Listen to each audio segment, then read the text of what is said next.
आइए एक बार फिर से मैं अमित कुमार आप लोग का स्वागत करता हूँ द मिट एजुकेशन में। और आज हम कराने वाले प्रैक्टिस सेट मैथ का, और ये प्रैक्टिस सेट 1 होगा, कल 2 आएगा, परसों 3 आएगा। इस तरह से प्रत्येक दिन आपको एक प्रैक्टिस सेट मिलेगा और एट मॉर्निंग मिलेगा, यानी कि 5 से 6 बजे तक आपके पास चला जाएगा।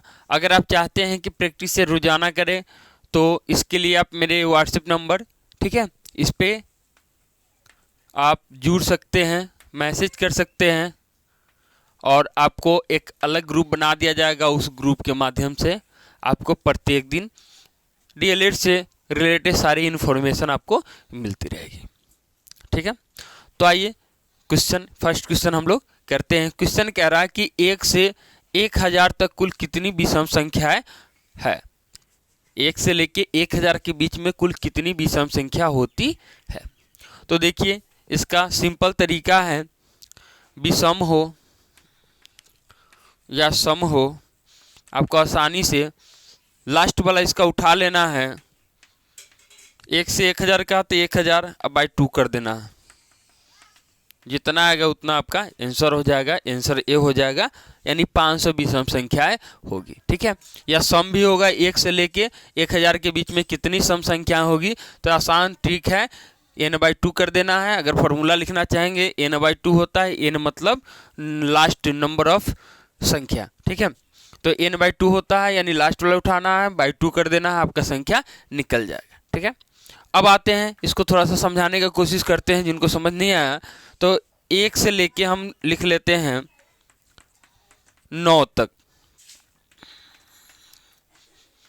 10 तक हमने लिख लिया। देखो एक है, विषम संख्या की बात करते हैं तो विषम संख्या क्या होगी, नो 1 गो 2 गो 3 गो 4 गो 5 गो। सम संख्या गिने 1 2 3 4 5 गो। सम संख्या कितना है, 5 गो।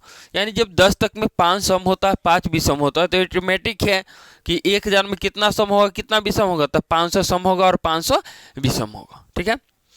चलिए नोट कीजिए। नेक्स्ट क्वेश्चन आप लोगों को दिख रहा होगा। क्वेश्चन है कि जब x square plus 3x square minus के एक्स प्लस 4,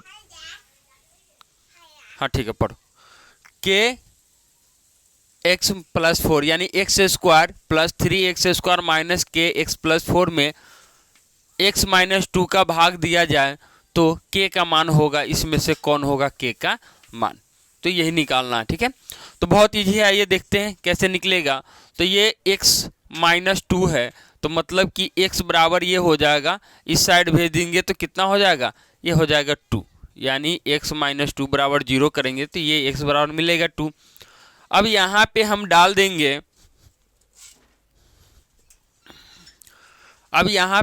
देंगे, x की जगह 2, तो x की जगह अगर 2 डाल देंगे तो ऐसे भी आप लिख सकते हैं, ये लिखने की जरूरत नहीं है, आंसर आई चाहिए आपको। तो कैलकुलेशन भी आपका फास्ट होगा तो कर सकते हैं। 2 का स्क्वायर 2 दूनी 4 प्लस 2 का स्क्वायर 2 दूनी 4 तिहाई 12 माइनस के रह जाएगा, और के में x के जगह 2 रखेंगे तो ये हो जाएगा 2k प्लस का 4 इक्वल टू 0। अब यहाँ से देखेंगे तो 12 4 16 4 20, ये माइनस था, इधर आके 2k प्लस हो गया, 2 से इधर आ गया, भाग में कटेगा 10, यानी k का मान जो निकला कितना निकल गया, 10 निकल गया, ठीक है। तो इसका मान 10 निकल गया। और थोड़ा सा क्वेश्चन में मिस्टेक है, यहाँ पे 3 होगा, क्योंकि रैखिक द्विघात बहुपद में 2 टर्म सेम नहीं होता है, तो ये 3 होगा, तो ये थोड़ा सा बढ़ जाएगा आपका। तो 2 दूनी 4 4 दूनी कितना हो जाएगा, ये हो जाएंगे 8, ठीक है। तो अब 12 8 20 4 ये हो जाएगा 24, तो ये कटेगा तो ये हो जाएगा आपका 12। क्वेश्चन में गलती थी, ठीक है, हमने सुधार दिया। x के पावर q होगा यहाँ पे 3x स्क्वायर माइनस के एक्स प्लस 4 हो जाएगा। तो x की जगह 2 डालेंगे, 3 बार गुना 2 गुने 2 4 गुने 2 8, ये हो जाएगा 2 दूना 4 तिहाई 12 माइनस x का 2 माइनस 2 के 4 के 4 रह गया, इक्वल टू 0 कर देंगे। तो 12 8 20 4 24 हो गया, इक्वल टू ये माइनस में था, इधर आके क्या हो गया, प्लस का हो गया, के 2 से काटेंगे तो ये निकल जाएगा, तो ये हो जाएगा 12। के का मान जो निकला 12, ऑप्शन ए आपका बिल्कुल ही सही आंसर, ठीक है। आइए नेक्स्ट क्वेश्चन करते हैं, फटाफट नेक्स्ट क्वेश्चन है आपके सामने। क्वेश्चन कह रहा है कि यदि भाग एल्गोरिथम विभाजन प्रमेय के आप लोग पढ़े हुइएगा, a equal to b q plus r होता है। इसमें कह रहा है a का मान दिया है, b का दिया है और r का भी दिया है, तो q चाहिए आपको। ठीक है, तो हम लोग यहाँ से इसको हल करते हैं। तो इसको ध्यान से देखिए, हमको q चाहिए तो a माइनस आर लिख सकते हैं, प्लस में इधर आके माइनस हो जाएगा और यहाँ पे बचेगा बी क्यू। तो q बराबर क्या लिख लेंगे, तो ये b गुना में इधर आके क्या हो जाएगा, भाग में चला जाएगा।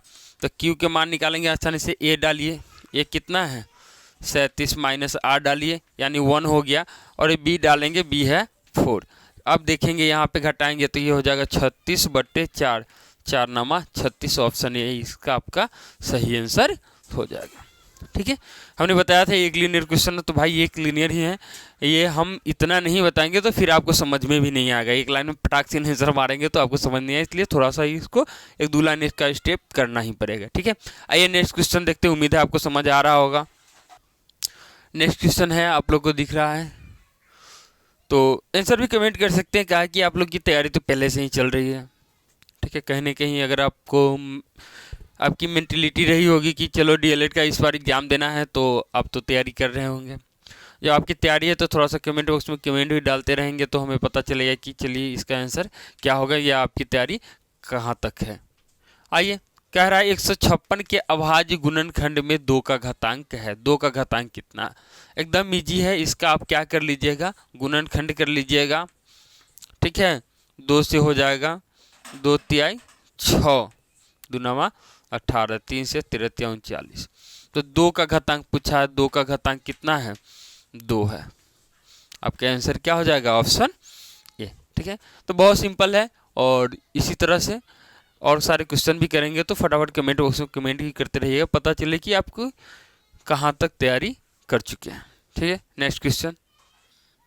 आइए, नेक्स्ट क्वेश्चन आपके सामने है, फटाफट कमेंट बॉक्स में कमेंट कीजिए कि इसका आंसर कितना होगा, पता चले कि भाई आप तैयारी कर रहे हैं तो किस प्रकार की तैयारी आपकी है। और एक बात बता देना चाहेंगे कि भाई प्रैक्टिस सेट करने का मतलब ये होता है कि और मुझे आ रहा है और जो नहीं आ रहा है उसको हम इस क्लास से सीखेंगे, और इसी उम्मीद के साथ आप क्लास भी करेंगे कि जो आ रहा है उसका फटाफट कमेंट बॉक्स में कमेंट करेंगे और जो नहीं आ रहा है उसको देख के यहाँ से सीखेंगे। आइए, नेक्स्ट क्वेश्चन कह रहा है, निम्नलिखित में कौन अपरिमेय संख्या नहीं है। अपरिमेय संख्या नहीं है मतलब क्लियर है कि यह क्या होगा, परिमेय संख्या होगा। तो इसको आसानी से आप देख सकते हैं, देख के ही पता चलेगा। पहले तो थोड़ा सा हम बता दें कि परिमेय और अपरिमेय होता क्या है। परिमेय और अपरिमेय, परिमेय मतलब होता है p/q के रूप में हो, और p और q जो हो ये होना चाहिए पूर्णांक। पूर्णांक आपको पता होगा, पूर्णांक माइनस में भी होता है, इनफाइनाइट से आता है, और ये प्लस में भी इनफाइनाइट तक जाता है। अपरिमेय कहता है कि 1.11, ठीक है, यानी कि इसमें लगातार कोई संख्या बढ़ती रहे, ये कभी भी दशमलव प्रसार इसका खत्म ना हो, अपरिमेय होता है। अब आते हैं रूट वाले में बात करें, परिमेय और अपरिमेय का अंत, जैसे √4 है, इसका वर्गमूल निकल जाएगा, ये परिमेय संख्या है। कैसे, तो 4/1 लिखा जाएगा, और 4 1 भी होता है पूर्णांक में यानी, और 4 भी आगे जाएंगे तो 3 4 मिलेगा, तो ये परिमेय संख्या हो गया। अब परिमेय की बात करते तो ये होता है √5। क्यों, क्योंकि इसका जब वर्गमूल निकालिएगा तो वर्गमूल पूर्णांक कभी भी नहीं आएगा। ठीक है, तो रूट की बात करें तो जिसका वर्गमूल नहीं निकलता है, ठीक है, वो हो जाता है अपरिमेय संख्या, और जिसका वर्गमूल निकलता हो क्या होता है, परिमेय संख्या। अब क्वेश्चन थोड़ा सा घुमाया हुआ है, तो जब क्वेश्चन घुमाया तो हम भी क्या करेंगे, क्वेश्चन के अकॉर्डिंग सोच लेंगे, और ये आंसर तो देखते ही पता चल जाएगा। भाई प्रैक्टिस इस तरह से कीजिए कि देखते ही पता हमें चल जाए। बात करते हैं क्वेश्चन क्या, अपरिमेय संख्या नहीं है तो परिमेय होना चाहिए, या इस तरह के क्वेश्चन तीनों से जो अलग होगा वही आंसर होता है। तो हमने देखा कि भाई ये √3 है तो ये अपरिमेय संख्या है, इसमें भी √3 है, ये परिमेय संख्या है। और कहा जाता है ना कि 50 चोर के संगत में एक साधु जाएगी तो वो भी चोर कहलाएगा, वही कहानी है। यहाँ 5 और यहाँ 2 परिमेय है, लेकिन ये क्या है, अपरिमेय, यानी गलत का प्रभाव अधिक पड़ता है। तो अपरिमेय क्या होता है, निगेटिव थॉट के होता है। तो √3 है मतलब अपरिमेय हो गया, √3 है मतलब अपरिमेय हो गया। यहाँ भी √3 है, इसका वर्गमूल नहीं निकलेगा, इसका भी निकले, यह अपरिमेय हो गया। ये बच गया हमारा। तो अब देख लीजिए 3 अपरिमेय बच गया तो एक परिमेय होगा, इसलिए आपका आंसर क्या हो जाएगा, ऑप्शन डी। ऑप्शन डी आपका सही आंसर होगा। अब बताएंगे, कुछ बच्चे कह रहे होंगे सर इसका तो नहीं निकलेगा। तो हाँ भाई नहीं निकलेगा, लेकिन हम इसको ऐसे बना सकते हैं, इसको 2√3 कर सकते हैं बाई 3। अब पूछोगे कैसे, तो 12 का भाई एलसीएम ले लो, 2 से 6, 2 से 3, 2 के बदले में एगो अकेले जो बचता है उस पर रूट लगा देते, यही तो नियम है। तो ये तो हो गया। अब यहाँ से ये कट गया, ये बचा कितना 2/1। जब 2/1 बचा तो ये p/q के रूप में भी है, और p और q 1 और 2 जो है पूर्णांक में भी आपको मिलेगा।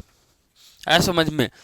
तो उम्मीद है बढ़िया से समझ में आ रहा होगा। तो आपका आंसर क्या होगा, ऑप्शन डी। ये क्या है, परिमेय संख्या है। बाकी ये तीनों क्या है, अपरिमेय संख्या है। आइए नेक्स्ट क्वेश्चन करते हैं। नेक्स्ट क्वेश्चन है आपके सामने, और बहुत ही मज़ेदार क्वेश्चन है। इससे मज़ेदार क्वेश्चन मिलेगा क्या, और बहुत ही अच्छा क्वेश्चन है। क्वेश्चन इतना ही में बहुत कुछ कह रहा है, और इतना जो समझ गया वो इसका आंसर फटाक से कमेंट बॉक्स में दे सकता है। तो आप लोग भी दीजिए। तो ये कह रहा है 0.105 का p/2 के पावर n इंटू 5 के पावर m रूप का निम्नलिखित में से कौन सा है, इस चारों में से इसका आंसर कौन सा होगा। तो आइए हम लोग आसानी से निकालेंगे। भाई इसका दशमलव हटेगा तो ये 105 बट्टे हो जाएगा, 1 पे 3 गो जीरो। आप जानते हैं 3 गो अंक है तो नीचे 3 गो जीरो पड़ेगा। ठीक है, इसको काटेंगे 5 से, तो 5 दूनी 10, 5 एकम 5, 5 दूनी 10, 200 हो जाएगा। अब तो ये कटने वाला रहा नहीं, जब नहीं कटेगा तो इसका क्या कर लीजिए, आप फैक्टर कर लीजिए। तो 200 को तोड़िएगा 2 से तो ये 100 हो जाएगा, 2 से तो 50 हो जाएगा, 2 से 25 हो जाएगा, 5 से करेंगे तो 50 25 हो जाएगा। तो इसको हम क्या लिख सकते हैं, तो 2 के पावर 3 गुने 5 के पावर 2, ऊपर कितना है 21। तो ये वाला ऑप्शन में आपको ढूंढना है, और ऑप्शन में ऑप्शन बी दिखाई दे रहा है 21/2 के पावर 3 गुने 5 के पावर 2। तो ये आपका बिल्कुल ही सही आंसर है। ठीक है, आइए नेक्स्ट क्वेश्चन करते हैं। नेक्स्ट क्वेश्चन है, कह रहा निम्नलिखित में कौन परिमेय संख्या है। तो अगर आप पिछला से पिछला क्वेश्चन देखे हैं तो आसानी से इसका आंसर दे सकते हैं। ठीक है, और नहीं भी देखे हैं और अगर आपको आता है इसका आंसर पता है तो आप आंसर कर सकते हैं। तो फटाफट कमेंट बॉक्स में आंसर कीजिए जब तक हम इस क्वेश्चन को करते हैं। ठीक है, क्वेश्चन में हमने बताया कि परिमेय संख्या वो होता है जो p/q के रूप में लिखा जाता है। तो यही पूछ रहा है कि इसमें परिमेय संख्या कौन है। ठीक है, फटाफट करेंगे, कहा कि हमको 25 क्वेश्चन करना है एक सेट में आपसे एग्जाम में भी 25 क्वेश्चन पूछेगा। ठीक है, तो हमने बताया जिसका रूट नहीं टूटेगा यानी वर्गमूल नहीं निकलेगा वो सारा अपरिमेय है। ये क्या है, ये सारा अपरिमेय संख्या है। तो बच्चा एगो ये हो जाएगा आपका सही आंसर, और ये हो गया परिमेय संख्या। ठीक है, तो एक लीनियर क्वेश्चन यही होता है, देख के ही हमने आंसर बता दिया। ठीक है, अब आइए आपके समझने के लिए हम लोग इसको थोड़ा सा सॉल्व करते हैं। तो ये तो हो जाएगा 100, और ये 10 हो गया, प्लस 100 का वर्गमूल निकालेंगे तो ये 10 होता है, 10 10 20 हो जाएगा, 20/1 हो गया, और ये p/q के रूप में आ गया, और ये क्या है, परिमेय संख्या है। ठीक है, आइए नेक्स्ट क्वेश्चन करते हैं, फटाफट नोट करते जाइए आप लोग। आइए नेक्स्ट क्वेश्चन है, फटाफट कमेंट कीजिए। कह रहा है निम्नलिखित में किसका दशमलव प्रसारण शांत है। तो शांत के लिए हमने बताया था आपको कि ये होता है p/q के रूप में। pq तो पूर्णांक होता ही है, और q जो होता है ये 2 के पावर n इंटू 5 के पावर m के रूप का होता है। तो इस प्रकार के जब क्वेश्चन मिलेगा तो ऊपर से तोड़ते आ जाइएगा जो टूट गया। तो इसकी बात करें हम, यानी 15/16 से कटेगा 5 × 15 हो जाएगा, 5 × 15 हो जाएगा, 1 5 दूनी 10। अब इसको तोड़ लीजिए, अब तो कटने वाला है नहीं, 320 हो गया, 2 से 16 दूना 32, 2 से 8 दूना 16, 2 से 4 दूनी 8। ठीक है, 2 से 20, 2 से 10,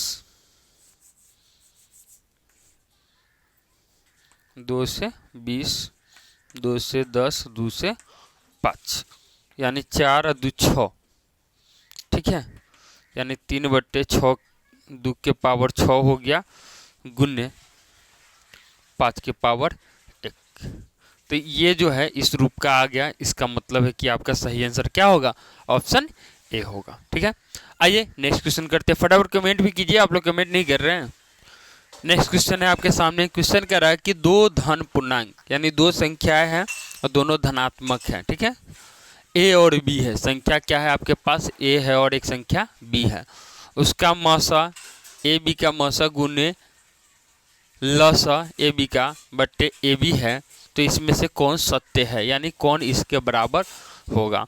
तो आइए इसको हम लोग करते हैं। तो आपको हम समझा दें कि जो मौसा है, ठीक है, ए बी का गुने लसा ए बी का बराबर होता है ए गुने बी, यानी पहली संख्या गुने दूसरी संख्या। तो नीचे इसको ला दिया यहाँ से, तो यहाँ तो बचेगा कितना 1। ए बी अगर आ गया इसके नीचे तो यहाँ कितना बचेगा 1। यानी कि कभी भी आप पढ़े होइएगा तो मौसा गुने लसा, या ऐसे आप लोग पढ़े हुए HCF गुने LCM बट्टे ए बी, यानी पहली संख्या बी मतलब दूसरी संख्या बराबर कितना होता है, तो ये होता है 1। तो इसके बेस पे भी आपका आंसर क्या हो जाएगा, ऑप्शन डी सही है। और इसके बेस पे भी ऑप्शन डी सही है। यानी कहने का मतलब है कि ये जो क्वेश्चन था ये ऑटोमेटिक ही बनने वाला क्वेश्चन था। और इस क्वेश्चन को आप लोग पहले से अगर जानते हैं तो कमेंट भी करिए। ठीक है, और आसान है, ये सिर्फ और सिर्फ फार्मूला था, फार्मूला ही पूछा गया था। ठीक है, आइए नेक्स्ट क्वेश्चन हम लोग करते हैं। आइए नेक्स्ट क्वेश्चन आपके सामने है। क्वेश्चन कह रहा है कि निम्नलिखित में कौन यौगिक संख्या है। ऑप्शन भी आपके पास दिया हुआ है। तो हम एक और बात कर ले कि यौगिक संख्या कहते किसको है, क्योंकि यौगिक कहते हैं, रूढ़ कहते हैं, आप लोग की पसीना निकलने लगती है, ये पता ही नहीं रहता। बहुत सारे बच्चों को ये कॉमन देखे हैं। हमने एक बार डाला था कि भाई इनमें से कौन यौगिक संख्या, देखे थे लगभग 500 कमेंट थे। कमेंट में से 10-12 का सही था, बाकी सारे का गलत था। तो पहले इसको क्लियर कर लेते हैं हम लोग। तो यौगिक संख्या मतलब इसको भाज्य संख्या कहते हैं। यौगिक संख्या को हम लोग कहते हैं भाज्य संख्या। ठीक है, तो भाज्य संख्या किसको कहते हैं उसके बारे में थोड़ा सा जानेंगे। और अभाज्य संख्या, ठीक है, तो अभाज्य संख्या, तो अभाज्य संख्या जो होता है उसी को रूढ़ संख्या भी कहते हैं। क्या कहते हैं, रूढ़ संख्या। देखिए ध्यान से, अभाज्य संख्या को रूढ़ संख्या कहते हैं और भाज्य संख्या को हम लोग यौगिक संख्या कहते हैं। इतना याद रखिएगा। जिस तरह से परिमेय अपरिमेय होता है उसी तरह से भाज्य और अभाज्य भी होता है, तो दोनों को हम लोग समझेंगे। तो अब हम लोग बात करते हैं कि भाज्य संख्या अभाज्य संख्या। तो अभाज्य संख्या उसको कहते हैं जिसका हम एलसीएम ले तो उसका एलसीएम लेने के बाद जो संख्या हमको प्राप्त हो वह संख्या, ठीक है, 1 से कटे और जितना है उतना ही से कटे। या ऐसे कह सकते हैं वो ऐसी संख्या जिसका गुणनखंड निकाले तो सिर्फ 2 मिले। 2 में क्या क्या मिलेगा, तो भैया एक तो 2 है तो 2 मिलेगा और एगो 1 मिलेगा, यानी 2 से काटेंगे तो एक बार में ही लगेगा। 3 है, 3 और 1 मिलेगा, 3 से काटेंगे एक बार में ही लगेगा। 5 है, 5 और 1 मिलेगा। 7 है तो 7 और 1 मिलेगा। 11 है तो 11 और 1 मिलेगा। और 13 है तो 13 और 1 मिलेगा। आगे 17 भी मिलेगा, 17 1 19 भी मिलेगा, 19 1 23 भी मिलेगा, 23 1। तो ये कंसेप्ट है आपका मैथमेटिक्स का, और कंसेप्ट आपका क्लियर रहना बहुत ही ज़रूरी है। अगर आपका कंसेप्ट क्लियर नहीं रहता है तो फिर भैया मुश्किल है, फिर आपसे मैथ बनने उड़ने वाला नहीं है। तो आइए तो हम बता दें कि अभाज्य संख्या यानी कि रूढ़ संख्या आप लोग जान गए, वैसी संख्या जिसका गुणनखंड करे तो हमें 2 प्राप्त हो। 2 में एक तो 1 होगा और 1 में जितना लिखा हुआ है उतना ही होगा, तो समझ जाएंगे ये अभाज्य संख्या यानी रूढ़ संख्या है। अब बात करते हैं यौगिक संख्या यानी कि भाज्य संख्या की।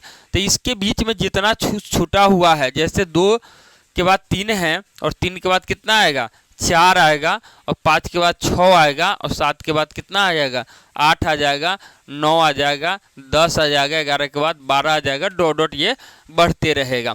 अब इस पे समझेंगे इसका नाम है क्या। तो इस संख्या को हम लोग कहते हैं भाज्य संख्या यानी कि यौगिक संख्या। कैसे पता चलेगा, तो भैया सेम है, जो अभाज्य होगा, ठीक है, उसके अपोजिट जो आएगा वो भाज्य आएगा। कैसे? कहने का मतलब है कि अभाज्य कहता है कि उसका गुणनखंड सिर्फ और सिर्फ 2 होना चाहिए। 2 में एक तो 1 कंपलसरी है और दूसरा वही कंपलसरी जो संख्या उतना ही है। ये कहता है कि भैया 2 नहीं चाहिए किसी भी सूरत में। अगर 2 आता हो तो अभाज्य हो जाएगा, यानी कि वो रूढ़ संख्या हो जाएगा। हमको चाहिए यौगिक यानी कि भाज्य संख्या, तो इसके लिए कम से कम 2 से 3 हो जाए, लेकिन 2 से अधिक होना चाहिए। 3 हो, 4, 5, 6, 7 जितना बार में कटे, ठीक है, लेकिन कम से कम 3 बार में कटना चाहिए। तो कहने का मतलब अभाज्य संख्या जो होगा भाज्य संख्या जो होगा अभाज्य के अपोजिट होगा। तो हम ऐसे भी क्वेश्चन बनते हैं, कभी कभी आएगा क्वेश्चन कि सबसे छोटी अभाज्य संख्या कौन है या रूट संख्या, तो ये होता है 2। बड़ी इसमें होता नहीं है, इन्फिनाइट तक जाता है। यौगिक संख्या यानी भाज्य संख्या सबसे छोटी कितना होता है? 4। क्यों? क्योंकि भैया 4 के हम एलसीएम लेंगे तो ये 3 वो आ गया। कितना आ गया? 3 आ गया। या इसको ऐसे भी कह सकते हैं, 4 से भी कटेगा, 2 से भी कटेगा, 1 से भी। क्या गो आ रहा है? 3 गो आ रहा है।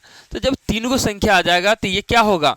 ये हो जाएगा भाज्य संख्या यानी यौगिक संख्या। ठीक है, अब 6 का भी करो, 8 का, 9 का, 10 का, 12 का, आप करके चेक कर लेना। ये सारी संख्या यौगिक संख्या यानी कि भाज्य संख्या, और ये सारी संख्या क्या है? अभाज्य संख्या यानी कि रूट संख्या। ठीक है, तो हमें जो क्वेश्चन कहा है वो कहा यौगिक संख्या भाज्य संख्या चाहिए। तो 11 देख लो भैया, ये तो अभाज्य ही होता है। 31 अभाज्य ही होता है। 31 का एलसीएम लोगे तो 31 और 1 मिलेगा। 41 भी अभाज्य होता है, एक यानी रूढ़ होता है, यानी कि 41 और 1 ही मिलेगा। लेकिन एक 21 है जो यौगिक संख्या यानी कि भाज्य संख्या। कैसे? तो यहाँ देखो 21 के हम निकालेंगे तो 3 7 21, 7 एकम 7। इसमें कितना गुणनखंड आ रहा है? 3 गुणनखंड है। तो 2 से अधिक गुणनखंड आ जाए तो भाज्य संख्या यानी यौगिक संख्या कहलाता है, और केवल 2 गुणनखंड आ जाए तो रूढ़ संख्या यानी कि अभाज्य संख्या कहलाता है। तो अब हमारा आंसर क्लियर हो गया, आपको उम्मीद है समझ भी आया होगा। तो हमारा जो है ऑप्शन बी सही है, यही है यौगिक संख्या। आइए नेक्स्ट क्वेश्चन करते हैं। तो फटाफट कमेंट कीजिए, ये क्वेश्चन बहुत ही इजी है और इस क्वेश्चन का कमेंट हम चाहेंगे कि आए और पता चले कि आप बता सकते हैं आपकी तैयारी कितनी ज़ोरों से चल रही है डीएलएड की। और एंट्रेंस एग्जाम आप अगर निकालना चाहते हैं तो मैथ बहुत इंपॉर्टेंट है भैया। सबसे अधिक मैथ और हिंदी ही है। 25 नंबर का मैथ और 25 नंबर का हिंदी है। तो 25 25 50 तो यही बनाएगा रिजल्ट आपका। मैथ को इग्नोर करके नहीं चल सकते। अगर जनरल कंपटीशन की तैयारी कर रहे हैं तो मैथ को आप इग्नोर नहीं कर सकते हैं। ठीक है, सिर्फ बीपीएससी में थोड़ा सा अगर इग्नोर करते हैं तो काम चल जाएगा, क्योंकि बीपीएससी में जो मैथ होती है उसकी संख्या मात्र 10 होती है। लेकिन अन्य एग्जाम में सबसे अधिक जो विषय से पूछा जाता है उसमें से एक क्या होता है? मैथ होता है। डीएलएड का भी हम पिछला वीडियो आप लोग देखे होइएगा सिलेबस वाला, तो उसमें बताए थे मैथ और हिंदी 25-25 नंबर का है, साइंस सोशल साइंस 20-20 नंबर का है, इंग्लिश 20 नंबर का है, और एनालिसिस रीजनिंग जो है आपका 10 नंबर का है। तो इसमें भी कैटेगरी देखा गया है कि सबसे अधिक क्या है? मैथ है, और क्या है आपका? हिंदी है। दूसरा नंबर यह है कि मैथ को इग्नोर करके चलते हैं बहुत सारे बच्चा, और जो मैथ लेके चलता है रिजल्ट उसी का आता है, क्योंकि मैथ छोड़ के बाकी सारा तो ईजी सब करता है। मैथ छोड़ के बाकी सारा इजी होता है, याद करने वाला होता है। कितना को समझ नहीं आया तो रट्टा भी मार जाता है, लेकिन सारा विषय कर लेता है, लेकिन मैथ नहीं करता है। तो सब कर रहा है वही आप कीजिएगा तो आपका रिजल्ट कभी नहीं होगा। आपको थोड़ा हटके करना होगा। हटके करने के लिए आपको मैथ मस्ट है, क्योंकि मैथ कोई नहीं करता। आप कीजिए, आप कीजिएगा तो आपके साथ क्या होगा? ये बोनस पॉइंट होगा और आपका रिजल्ट बिल्कुल ही आएगा। आइए, तो कह रहा है कि अभाज्य संख्या है, बताना है निम्न में से कौन अभाज्य संख्या है। तो पिछला जो क्वेश्चन था यही था, भाज्य अभाज्य। तो हमने बताया है कि अभाज्य संख्या किसको कहते हैं, भाज्य संख्या किसको कहते हैं, रूट संख्या किसको कहते हैं, यौगिक संख्या किसको। तो भाई कमेंट तो आना बनता है, फटाफट कमेंट कीजिए कि इसमें से अभाज्य संख्या कौन है। चलिए हम इसका आंसर करते हैं। आंसर हो जाएगा डी। डी जो है ये क्या है? अभाज्य संख्या है, अभाज्य संख्या है। और बाकी जो बचा हुआ है ये क्या है? भाज्य संख्या, यानी कि ये सारा क्या है? यौगिक संख्या भी है। और अभाज्य संख्या ये हुआ, इसी संख्या को रूढ़ संख्या कहते हैं, याद रखिएगा। ठीक है, कंपटीशन में ज़्यादा करके अभाज्य हटा के रूढ़ करता है, इसलिए कि कल बच्चे से क्लास 10th 11th 12th तक बच्चा सा अभाज्य संख्या भाज्य संख्या पढ़ता है, रूढ़ संख्या यौगिक संख्या नहीं पढ़ता है, तो उसके दिमाग में यही रहता है। ठीक है, ये दोनों एक ही आदमी का नाम है, अभाज्य संख्या और रूढ़ संख्या। तो ज़्यादा करके रूढ़ संख्या ही पूछता है। तो आप याद कीजिए कि रूढ़ संख्या यानी कि अभाज्य संख्या। तो रूढ़ संख्या अभाज्य संख्या का क्या है? इसका क्या तरीका है, तो भाई जब इसका एलसीएम लेंगे तो हमको 2 ही मिलेगा, एक तो जितना है उतना ही मिलेगा और इसके अलावा एक मिलेगा, ठीक है, एक मिलेगा, ठीक है। तो उससे दोनों एक और खुद से जो कट जाए वही होता है भाज्य संख्या, तो यही है, बाकी सारा है भाज्य संख्या, सबको काटिएगा तो 2 से अधिक गुणनखंड मिलेगा, इसका 2 को मिला, उस सबका 3, 4, 5 इस तरह से मिलेगा, ठीक है। तो हमें अभाज्य संख्या यानी रूट संख्या कौन है, तो ये 31 है, हमारा आंसर हो गया। आइए नेक्स्ट क्वेश्चन करते हैं, फटाफट कमेंट भी किया कीजिए आप लोग। नेक्स्ट क्वेश्चन है और बहुत ही इजी क्वेश्चन है, इस पर तो कमेंट बनता है भाई, फटाफट कमेंट बॉक्स में कमेंट कीजिए कि पता चले किन किन बच्चों ने इसकी तैयारी कर लिए हैं। और आप लोग तो ऐसे ही भविष्य के शिक्षक ही होंगे, गवर्नमेंट शिक्षक ही होंगे, ठीक है। तो सर आप लोग भी फटाफट कमेंट कीजिए, पता तो चले कि आप लोग की तैयारी कैसी है। क्वेश्चन कह रहा है कि 2 संख्याओं का मौसा और लसा इतना है, उनमें से एक संख्या जो है 54 है, तो दूसरी संख्या क्या होगी। ऑप्शन है ए 36, बी 45, सी 9 और डी 81।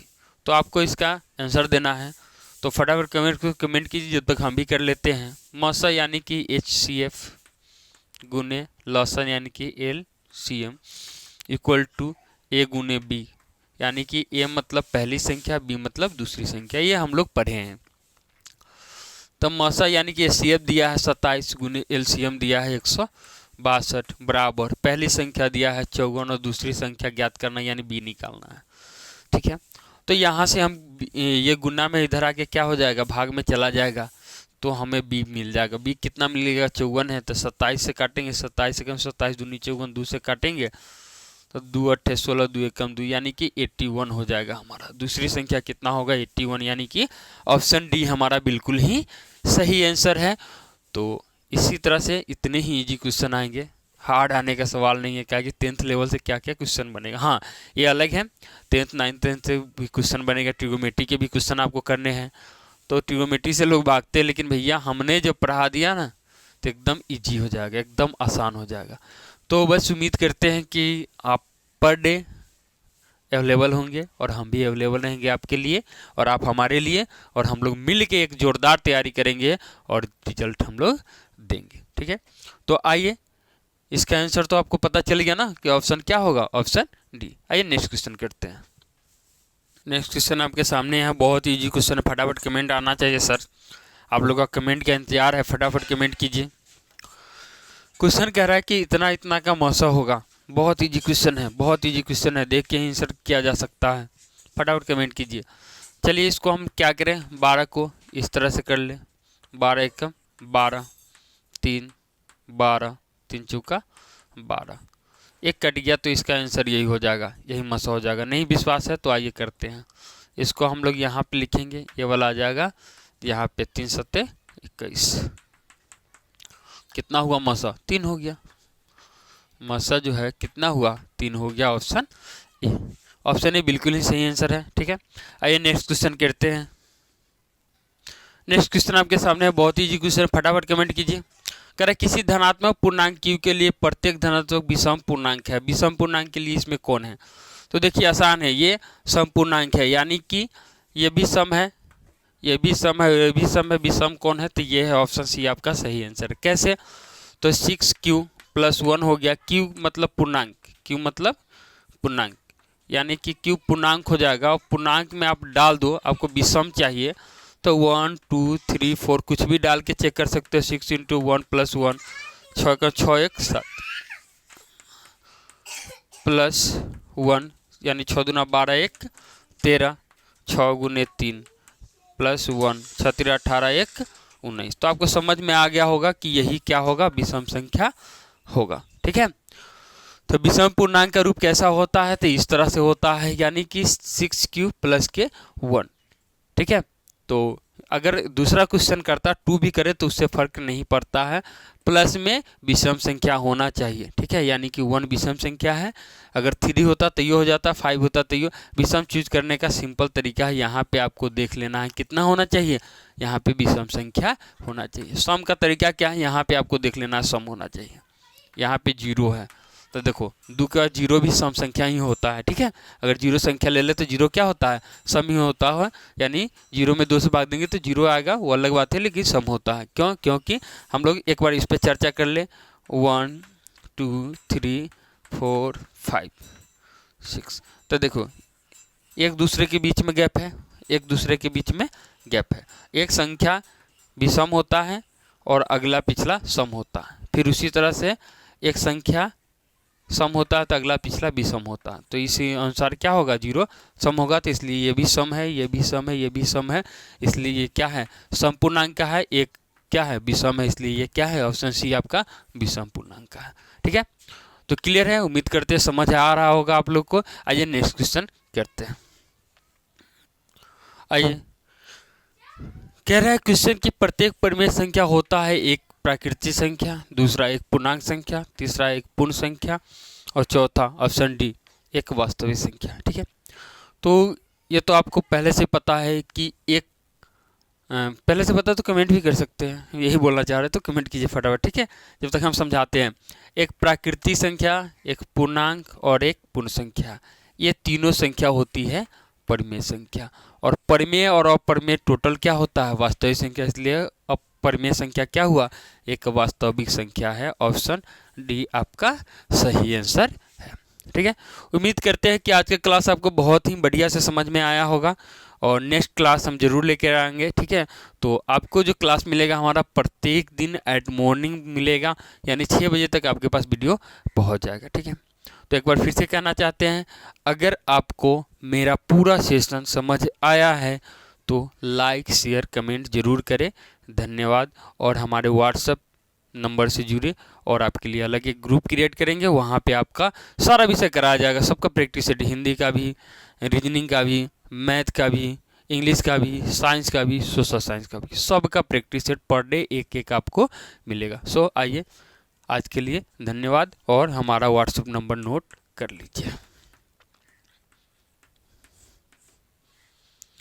सो आज के लिए बस इतना ही, धन्यवाद।